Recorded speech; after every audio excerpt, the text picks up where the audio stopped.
This episode is powered by Act Now Education. Go to www.actnoweducation.com for free comprehensive educational resources and opportunities for active duty, veterans, military spouses, and children. So, continuous transition, when I look at where I'm at, I'm in a PhD program and I'm about to kind of get that stress about what I'm going to do next. And the first time I had that feeling, I was in college and I ended up joining the Coast Guard. And then the next time I had that feeling and I was like, what am I going to do next? Then I, got into government work. So there's just this series of, every time you do it, you get a little bit more confident, but seeing that that first step isn't always the permanent one, and seeing it as you're going to just learn more about yourself. Warriors, fall in. It's time for formation. Today we're joined with a professional author who joined the Coast Guard during the recession and sought to become an intel analyst. Over time, our guest Caroline Walsh gained skills in critical thinking, teamwork, strategy development, leadership, and project management.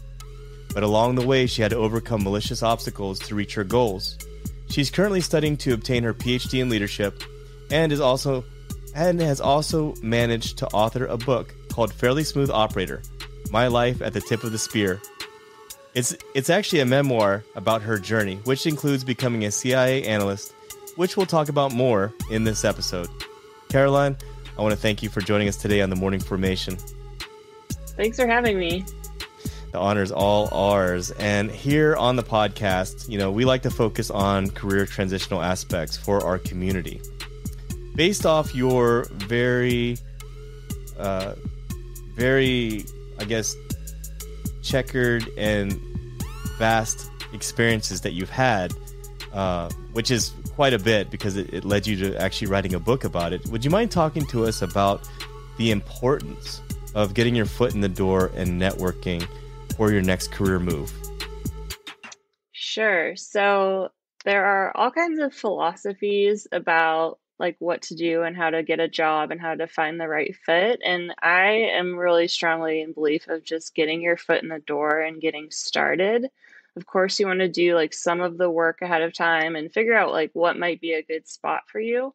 But to get that next step, sometimes you just need to get in it. And these days, many people, you change jobs every year or two while you're getting started, you're building your portfolio. So just getting in there and giving yourself time and seeing what you think of this job. And maybe it's a better fit than you thought, or maybe it's really not what you want to do. But either way, you can keep searching while you get your foot in the door. And especially coming out of the military, getting that first job can just give you confidence. Just getting that 9 to 5, having that place to go to, having people around you. Sometimes it's just important to get started with that rather than try to find that perfect position right away. Yeah, and I like to ask folks like you questions like that right off the bat, because I think that overall sharing your experiences with other people out there, for one, if they've already been through it, they'll be able to resonate with what you're saying. If they haven't been through it, then you'll be providing a little bit of advice on what to expect and how you should pivot and how you should do things. So, I just wanted to hit that right off the bat, basically, and provide that value up front. But now I want to pivot to talking about the importance of maintaining continuous transition, which is something that we spoke about. Would you mind sharing your knowledge and experiences on what that actually means? Yes. So continuous transition, when I look at where I'm at, I'm in a PhD program and I'm about to kind of get that stress about what I'm going to do next. And the first time I had that feeling, I was in college and I ended up joining the Coast Guard. And then the next time I had that feeling and I was like, what am I going to do next? Then I, got into government work. So there's just this series of, every time you do it, you get a little bit more confident, but seeing that that first step isn't always the permanent one. And seeing it as you're going to just learn more about yourself every job you have, every place you're in, whether, after you get out of the military, you go to school or you go to a position, you're going to start to learn cultural preferences, what kind of people do you like working with? You're going to start to learn about yourself. What do I want my day to look like? I've been forced to get up and be ready at 7 a.m. every day in the military, but maybe I want something where I can come in at 10. Maybe I want something where, I have a little more freedom in my day. Maybe you do like getting up at 7. So I think just giving yourself time to experiment, and, if the first one isn't a good fit, like you're learning about yourself, and you've been in this really rigid environment for so long. So like giving yourself grace and like seeing it as like a development rather than like, oh, I chose the wrong job. I think that's great advice. You got to kind of champion yourself to not just do your job and get up in the morning. And for example, if you're in the Coast Guard, you get up in the morning, you go to physical fitness training, ask yourself, like, is this what I want to do for the rest of my life? As you go about your day, ask yourself, when you're dealing with different personalities, different cultures, different styles of leadership, where do I see myself from here on out? I think many times, especially when we're in the military, we're just living by the day, and we're not really putting in deep thought about, is this something that I would want to experience or be a part of when I make my transition out of the military? Because everyone does at some point. You can't stay in there your whole life. So I think that's some absolutely great advice. It's something that I wish I had done myself when I was in the military, because I hate getting up in the morning.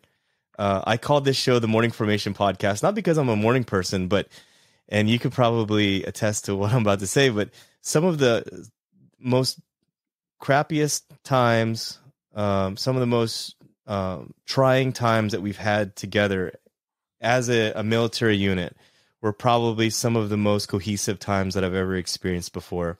And the morning formation for me when I was in the Army was a time that I, as a leader, was able to get accountability.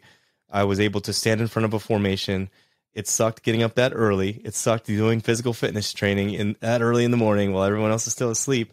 But when I look back at it, that was probably the most cohesive time that I had with the soldiers. And so, it's something that I really wish I would have thought more about and asked myself, is this something that I want to do for the rest of my life? Because I struggle even today, getting up in the morning and dealing with certain leadership styles that I've experienced over the years. I've just kind of put up with it. And it sounds very simple, but at the same time, I think it's really important for folks out there to really think about it as they're going about their careers, whether they're in the military or they're currently in a different civilian career. Is this something you want to do for the rest of your life? And to your point, I love what you say about, the continuous portion of everything. I think in today's society, we need to be very dynamic when it comes to our overall skill sets. Are you familiar with the Great Resignation? Not exactly, no. Yeah, so that's kind of one of those things where since the pandemic started, a lot of people have questioned their overall careers, and many people are doing their job just sort of as a paycheck. And there's like this thing called the Great Resignation where people are considering, or they are leaving their jobs to pursue their dreams, to pursue some of the goals that they've been kind of putting off. And that kind of speaks to what you're talking about, because at the end of the day, I always tell people that the best place to be is in a place where you have lateral mobility.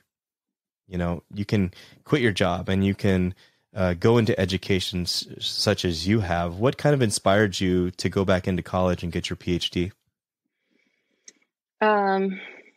Yeah, it was a long process. It's something I knew I wanted to do initially before I even joined the Coast Guard or got to the CIA or anything. And then I was actually on a deployment to Guantanamo Bay, and honestly, it was super boring. Like, I was an officer, I worked admin, like, there just wasn't that much to do. And so to keep myself busy, I just started reading, I started looking at schools, I got like the GRE, the tests you have to take to get into PhD and grad level programs. I started studying for that, and I was like, wait a minute, like, this is what's calling me. This is like, I loved, the job I was in, not the reserve duty that I was in, but I loved my government job. But there's something else that I really wanted to do. And I think to your point, yeah, in the military, like, you are in the suck so much, and sometimes you get used to the suck and you're like, wait a minute, no, I have control over this now.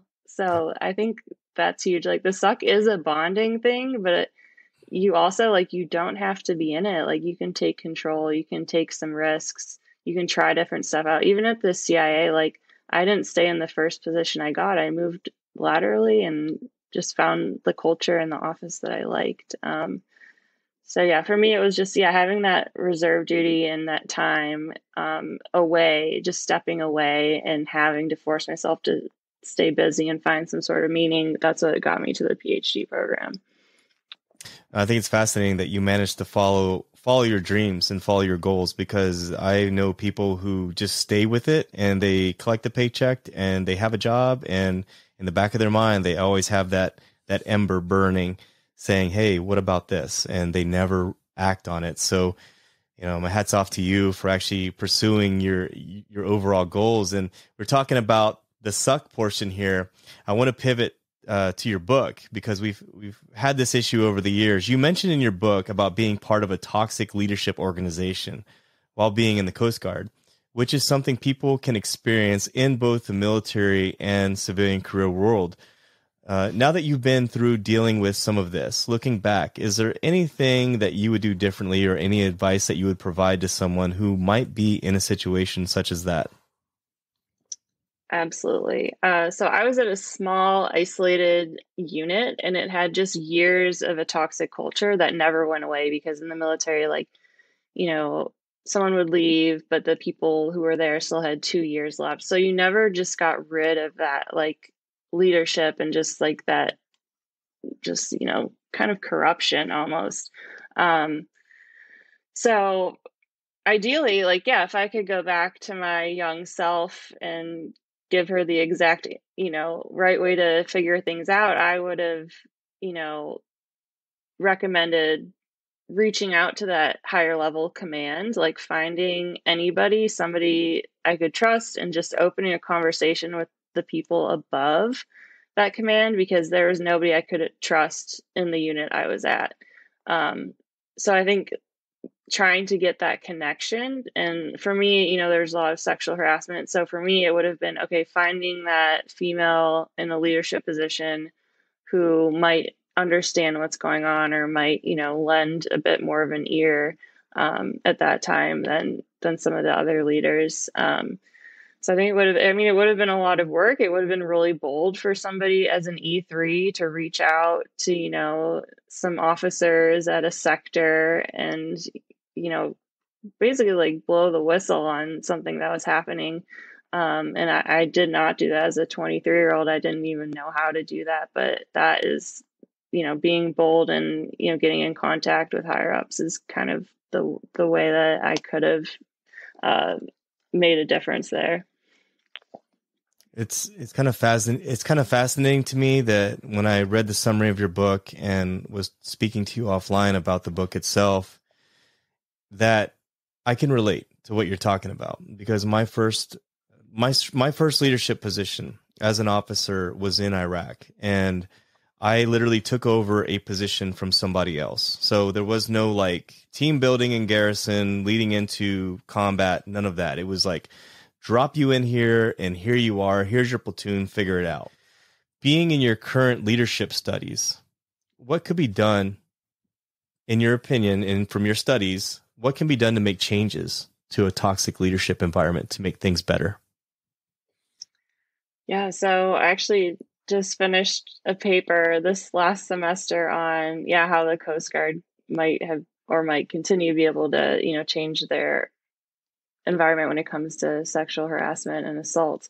And there's multiple frames you can look at these problems with. So you can look at any problem through these multiple frames. So, for example, the military loves the structural frame. The structural frame is you change things by making new policy, you change things by making consequences. So that's the structural frame is like, okay, if I want to change, I'm going to make a policy that's going to say sexual harassment is not acceptable, and this will happen if you're guilty of doing it.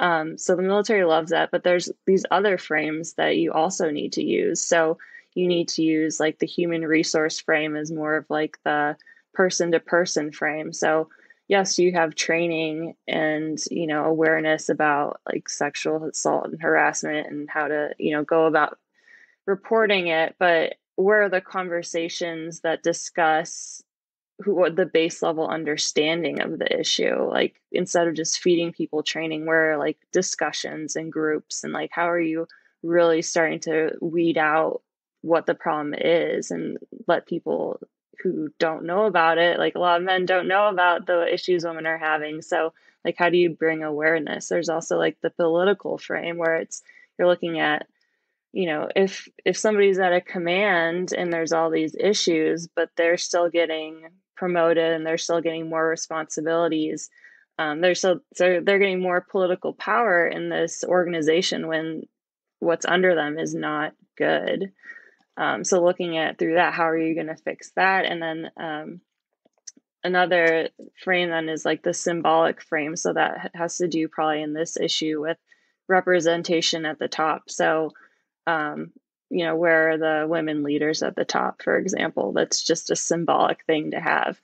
And also like, what are the magazines going around the barracks? Are they, like pornographic? Are they inappropriate? Like just these like symbolic issues that allow the culture to just sit and morph into something like even worse. Yeah, I thought it was very important for especially myself as a leader to watch out for those sorts of things. I just want to know, as far as your book, is there any other points that you would like to highlight in the book? Yeah, it's kind of a book that goes back and forth between some really funny stories and some of the really tougher stuff. And I think that's just symbolic of, the military experience. Like we can be all like cracking jokes and everything. And then, the next thing you know, like somebody you're close to commits suicide, and now you're dealing with that stuff and you're trying to get through it. So I think just, if you end up reading the book and just seeing it as, this whole experience and this up and down and there's a lot of emotions in there, and I use humor and sometimes that covers it, but then you see the stories are like humor can't really cover anything. So, I think just kind of, checking in on what you're relating to and, where your emotions are falling as you read it I think is interesting. Yeah, you can certainly tell by the title itself that it has some humor involved in there as well. And just really quickly, I want to touch on this. I understand that you also worked a little bit in comedy. Would you mind talking a little bit about that? Sure. So I call it like a holding environment, just a place where you can explore. So I took a comedy class from the Armed Service Arts Partnership. And so it's a 6-week course. It was like one Saturday every week. And I just got to kind of bring up some dark stuff and play around with it. And it helped me a lot. I was working at the CIA at the time, and it's so good with your analytic writing because comedy is really brief. You want to get to the point, get to the punchline. That's exactly what we do in, intel analysis. And then it also was great for briefing because I got up on stage at the end of the class and there were just like 50 people in the crowd, and I had to, get my heart to stop pounding and like go through my comedy set. So it was just a super awesome experience and a really cool organization. Yeah, no, I think it's absolutely fascinating. And you're such a dynamic person. I mean, Coast Guard to CIA analyst to comedian to PhD student. Have you ever thought about how simply dynamic you are? Like how many different skill sets you cover just the things that you've done in your life? It's like overwhelming because I'm so glad my book got out, but I have so many projects that like I just have to figure out which gets cut. So, um, yeah, I luckily actually have like an injury, and that's kind of helping me like focus and like, do one thing at a time. But yeah, it's great to be able to just tap into all this different stuff, and you don't have to be the best at anything, and you can just enjoy, getting to know different parts of yourself. Just like many military folks that I know, it sounds like you have a very busy mind. And at the end of the day, you're very multitasked and you're all about accomplishing multiple things at the same time. A lot of us military folks are that way, but were very efficient and very effective. And I want to ask you, Caroline, what inspired you to put pen to paper and actually write the book? And what are several things that someone would gain after reading your book? Yeah, what inspired me to put pen to paper was just I knew writing it was gonna put me past a lot of this stuff. So, like the literal and metaphorical, like closing of the book. It's actually ironic that now I'm doing these talks and podcasts where I have to like reopen and talk about the book.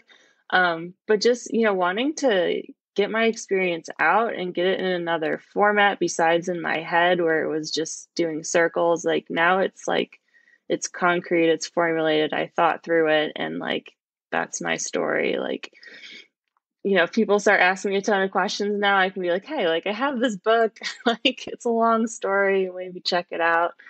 And I think, yeah, what I've gotten from some of the readers, whether they're military, veteran, or not, was just, yeah, connection just to the human experience and the ups and downs and the mistakes you make when you're young. I mean, I talk so much about mistakes and people who saved me. I think that's a huge military lesson is one of the good things. Like there can be some toxicity, but the people who are looking out for you are some of the best people you'll ever meet. And so I have some of those lessons in there too.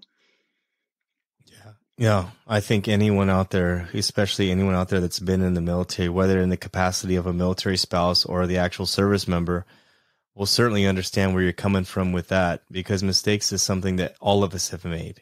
Every single one of us have made mistakes. And as a leader, there have been times that I had to learn this myself. And there's been times where I had to sit down with soldiers and tell them, like, look, this mistake that you made does not define who you are.